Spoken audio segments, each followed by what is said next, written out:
आइए आज हम लोग मृदा के वितरण के बारे में पढ़ेंगे और मिट्टी का डिटेल।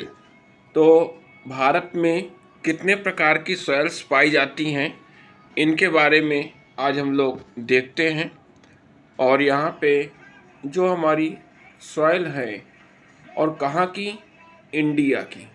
अब इंडिया की सॉइल में अक्सर हम लोग इंटर के क्लास में, हाई स्कूल के क्लास में देखते हैं कि भारत में पाई जाने वाली मृदा कौन कौन सी है। तो यहाँ भी हम लोग इसमें देखते हैं कि मृदा का वर्गीकरण है ना, मृदा का क्लासिफिकेशन क्या है। तो इस मृदा के क्लासिफिकेशन में सबसे पहले हम लोग बात करते हैं मिट्टी के प्रकार की।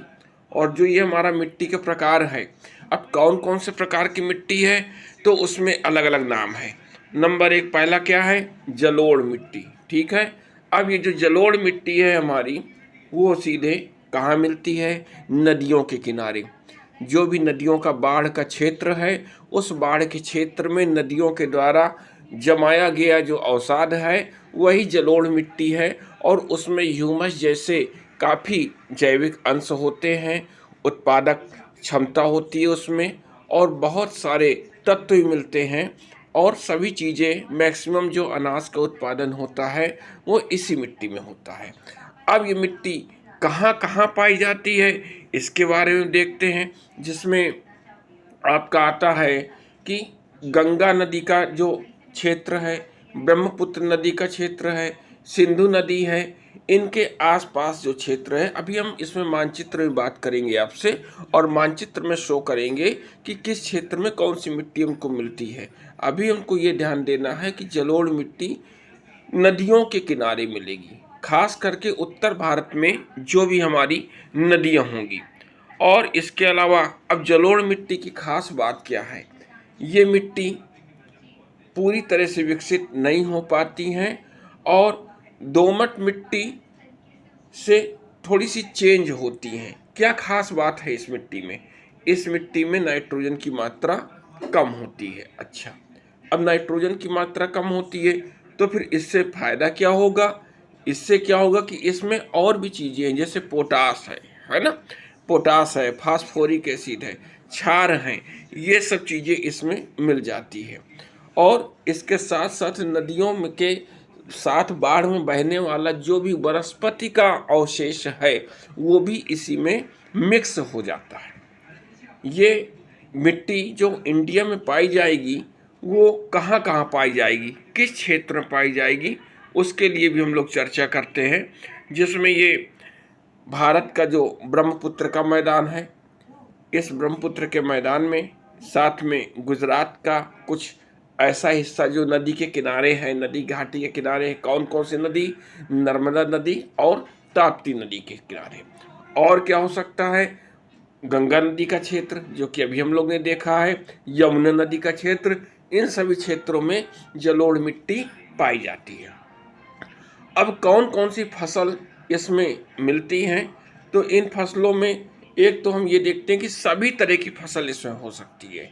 जैसे गन्ना भी होगा वहाँ पे, गेहूँ भी होगा, तंबाकू है, कपास है, जूट है, यहाँ तक कि धान की फसल भी इसी में हो जाएगी। ठीक है। तो मैक्सिमम जितने भी अनाज होते हैं इस जलोढ़ मिट्टी में हो जाएंगे। ठीक है ना, क्योंकि मिट्टी में उपजाऊ क्षमता अधिक होती है। और इसके साथ साथ और अगर देखते हैं आगे हम लोग, तो मक्का भी हो सकता है, तिलहन भी हो सकता है, सब्जियां हैं, फल हैं। और उत्तर भारत में विशेष रूप से ये उपजाऊ मिट्टी हैं और यहाँ पे इसका उपयोग किया जा सकता है। अब इसमें दो प्रकार की होती हैं, एक नवीन खादर मिट्टी होती है और एक बांगर मिट्टी होती है। इनके बारे में भी थोड़ा सा हम लोग देख लेते हैं कि नवीन खादर मिट्टी और बांगर मिट्टी, इसका डिफरेंस क्या है। खादर मिट्टी का मतलब ऐसी मिट्टी कि जो नवीन होती है, बाढ़ आती है प्रतिवर्ष और नदी के किनारे का जो बाढ़ का आपका क्षेत्र है उस क्षेत्र में मिट्टी बिछ जाती है। तो जब नदी के बाढ़ क्षेत्र में, हर बार बाढ़ क्षेत्र में वो मिट्टी बिछ जाती है तो नवीन मिट्टी हो गई, वो आपकी खादर मिट्टी कहलाएगी। लेकिन यदि हम बात करेंगे बांगर मिट्टी की, तो जो बांगर मिट्टी है हमारी, इसके लिए क्या होगा, तो नदी का जो बाढ़ क्षेत्र है ये अक्सर इस क्षेत्र में फैल गया, इसके पहले कभी बाढ़ आई थी तो यहाँ पे फैल गया, और इसके पहले बाढ़ आई तो इस क्षेत्र में फैल गया। अब काफ़ी समय के बाद देखा गया कि बाढ़ का क्षेत्र केवल यही क्षेत्र बचा और इस क्षेत्र में नहीं पहुंच पाया। किस क्षेत्र में, यदि हम आपको कलर चेंज करके बताते हैं तो इस क्षेत्र में यहाँ पे बाढ़ का पानी प्रतिवर्ष नहीं पहुंच रहा। तो ये मिट्टी क्या कहलाएगी, ये मिट्टी कहलाएगी आपकी पुरानी मिट्टी, है ना, पुरातन मिट्टी। ये जो आपका ये सिलेक्शन हम दे रहे हैं ये पुरातन मिट्टी कहलाएगी। पुरानी जो है ये बांगर मिट्टी के नाम से ये जान सकते हैं। तो इस तरह से जलोढ़ मिट्टी दो भागों में बट जाएगी, एक खादर और एक बांगर के नाम से। अक्सर एग्जाम में ये पूछा जाता है। इसके बाद और भी इसमें क्या हो सकता है, जलोढ़ मिट्टी में गेहूं कर सकते हैं, जहाँ पे बारिश का कुछ क्षेत्र मिल जाएगा, है ना। 100 सेंटीमीटर से 200 सेंटीमीटर तक यदि बारिश होती है तो वहाँ पे जो है गेहूं हो जाएगा, धान हो जाएगा, ये सब फसल हो जाएगी आपकी। कपास के लिए थोड़ा सा पानी की मात्रा कम चाहिए वहाँ पे, ठीक। अच्छा, इसके बाद और आगे थोड़ा सा देखते हैं। ये देखिए एक यहाँ पे चित्र दे रहे हैं हम आपको। अब ये जो फिगर है यहाँ पे दो मिट्टियाँ हैं, एक खादर मिट्टी है और एक ये आपकी बांगर मिट्टी है, ठीक है। तो अब इसमें बांगर मिट्टी और खादर मिट्टी में यहाँ पे चेंजिंग देख लीजिए कि जो ये नई मिट्टी है ना, नवीन मिट्टी है, वो आपकी खादर मिट्टी हो गई, और जो पुरानी मिट्टी है ये आपकी बांगर मिट्टी के नाम से जान लीजिए। तो इस तरह ये आपकी ये दो मिट्टियों का डिटेल यहाँ पे, और ये दोनों मिट्टी आपकी जलोढ़ मिट्टी के नाम से जानी जाती है। अच्छा, इसके बाद और आगे बढ़ते हैं हम लोग। तो अब एक मिट्टी का वर्णन हम आज और पढ़ेंगे, और वो मिट्टी कौन सी है, लाल मिट्टी, ठीक है। अब लाल मिट्टी, इसका मतलब क्या है, लाल मिट्टी, इसका नाम ही क्यों है ये लाल मिट्टी, है ना। तो लाल मिट्टी इसको इसलिए कहते हैं क्योंकि जो जमीन की चट्टानें हैं, लोहा युक्त चट्टानें हैं, ताव खनिज जिसमें मिक्स है ना, और उसमें रेड ऑक्साइड वगैरह मिलते हैं, आपके मरकरी ऑक्साइड मिलते हैं, इसके कारण से टूट फूट से ये मिट्टी रेड कलर की हो जाती है। अब ये पुरानी मिट्टी है, ठीक है। भारत का जो प्रादेशिक भाग है आपका, है ना, कौन सा भाग है, ये आपका पुराना क्षेत्र है, प्रायद्वीपीय भाग। यहाँ पे कई हिस्से में ये मिट्टी यहाँ पे पाई जाती है। और होता क्या है, यहाँ जो लाल मिट्टी है इसमें वर्षा कम मिलती है, जल निकासी के लिए ये उपयुक्त होती है, क्योंकि यहाँ पे थोड़ा सा इसके कण कठोर होते हैं, और इसमें जो इसका कंपोजिशन है केमिकल, इसमें फास्फेट, चूना, मैग्नीशियम है, ह्यूमस और नाइट्रोजन, इनकी मात्रा कम पाई जाती है, इसलिए ये अधिक उपयोगी नहीं होती है। ये जो फास्फेट है, चूना है, ह्यूमस है, ये सभी चीज़ें हैं, इनकी मात्रा इसमें कम पाई जाएगी, ठीक है।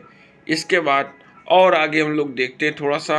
तो मिट्टी अब ये कहाँ कहाँ पाई जाएगी, ये जो है दक्षिण के प्रायद्वीपीय भाग में, तमिलनाडु क्षेत्र में आपका हो जाएगा, आंध्र प्रदेश है, छत्तीसगढ़ है, बुंदेलखंड है, और राजमहल की जो पहाड़ियाँ हैं आपकी गुजरात तक पाई जाती हैं। इस क्षेत्र में भी आपकी जो है ये कौन सी मिट्टी मिलेगी, लाल मिट्टी।